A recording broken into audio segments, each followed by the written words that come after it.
Il y avait une fois un royaume lointain, où les habitants vivaient en paix et en harmonie.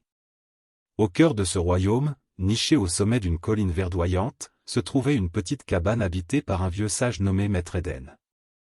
Les gens venaient de partout pour recevoir sa sagesse. Un jour, un jeune homme nommé Lucas se rendit chez Maître Éden avec une préoccupation lourde. Il raconta au sage comment il avait été profondément offensé par un ami qu'il avait critiqué en public. Lucas était amer, se sentant trahi et blessé par les paroles de son ami. Maître Éden écouta attentivement, puis lui dit, « Lucas, je vais vous raconter une histoire.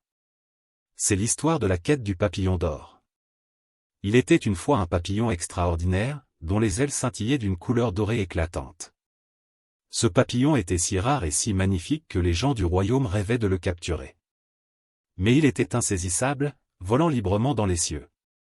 Un jour, un chasseur de papillons décida de partir à la recherche du papillon d'or. Il passa des jours à le traquer, escaladant des montagnes, traversant des rivières et traversant des forêts denses.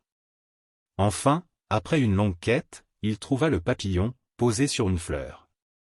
Il s'approcha doucement pour le capturer, mais au moment où il tendit la main, le papillon s'envola et disparut. Le chasseur était découragé, mais il ne renonça pas. Il continua sa quête, et chaque fois qu'il pensait l'avoir attrapé, le papillon s'échappait. Finalement, épuisé et désespéré, il retourna au village sans avoir réussi à capturer le papillon d'or.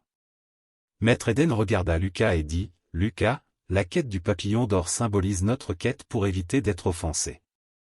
Parfois, nous sommes comme ce chasseur de papillons, cherchant à tout prix à capturer l'offense. Mais plus nous la poursuivons, plus elle nous échappe. » Il poursuivit, « Lucas, être offensé est une réaction naturelle, mais c'est aussi un fardeau que nous choisissons de porter.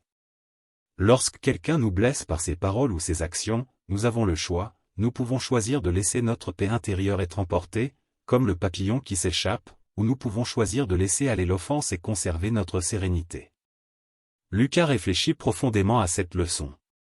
Il réalisa que l'offense était un fardeau qu'il pouvait choisir de ne pas porter.